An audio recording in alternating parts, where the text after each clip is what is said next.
आज से कुछ साल पहले की बात है कि साद नाम का एक लड़का हुआ करता था। कहते हैं कि उस पर किसी बुरी आत्मा का साया हो गया था जिसने उस लड़के की जान ले ली। आखिर साद पर वह असर आया कहां से और ऐसा क्या हुआ कि साद की जान चली गई। मेरा नाम अहमद है, मैं साद का वालिद हूँ।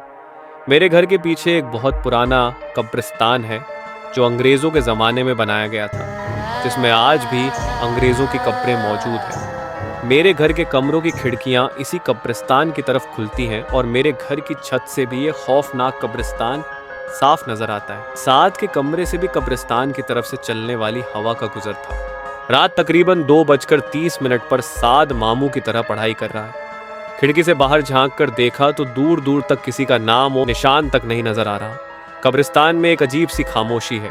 परिंदे बेचैनी में इधर उधर उड़ रहे हैं। अचानक कुत्ते भौंकने लगे, जैसे उन्होंने किसी गैर इंसानी मखलूकड़ को देख लिया हो। साद इन आवाज़ों से परेशान होकर खिड़की बंद करने के लिए जा रहा है। उसे बिल्कुल भी अंदाज़ा नहीं कि अब जो मंजर वह देखने वाला है वह उसकी ज़िंदगी बदल कर रख देगा। साद खिड़की के पास पहुंचा और उसने देखा कि एक औरत ने मैली कुचैली चादर पहनी हुई है और कुत्तों ने उसे घेरा हुआ है और वह औरत कब्रिस्तान की तरफ जा रही है। साद तशवीश के आलम में अपने घर से बाहर निकला और उस औरत के पीछे गया। इतनी देर में वह औरत कब्रिस्तान के अंदर तक जा चुकी थी। साद ने सोचा कि रात के इस वक्त कब्रिस्तान में जाना ठीक नहीं, लेकिन उसका दिल कुछ और ही कह रहा था। बस फिर वही हुआ जिसका डर था। साद उस औरत की कब्र तक पहुंच गया और अब वह उस औरत के आमने सामने खड़ा था। साद ने उससे पूछा कि वह कौन है और इतनी रात को यहाँ क्या कर रही थी। तभी इंसानी हड्डियां चटकने जैसी आवाज आने लगी। उस औरत ने बिना मुड़े अपनी पूरी गर्दन पीछे घुमा ली। उसका खौफनाक चेहरा साद की तरफ था और बाकी का जिस्म दूसरी तरफ। साद यह सब देखकर अपने होश व हवास खो बैठा और पागलों की तरह वहां से भागा। भागते भागते जब वह कब्रिस्तान के दरवाजे तक पहुंचा तो उसका पैर एक पत्थर से टकरा गया और वह जमीन पर गिर गया।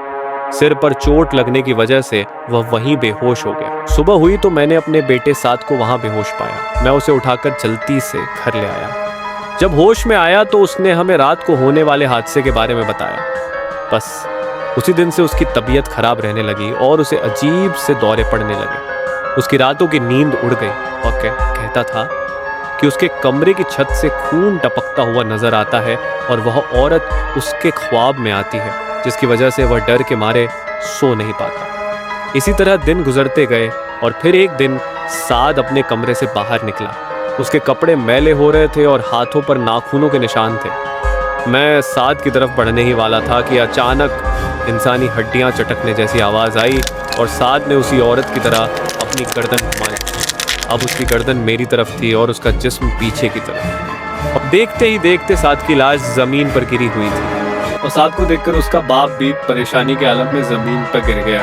हाँ दोस्तों, अगर आपको कहानी पसंद आई हो तो वीडियो को लाइक करें और चैनल को ज़रूर सब्सक्राइब करें। अगर वीडियो पसंद नहीं आई तो कमेंट में जो भी गलतियां हैं वो ज़रूर बताएं।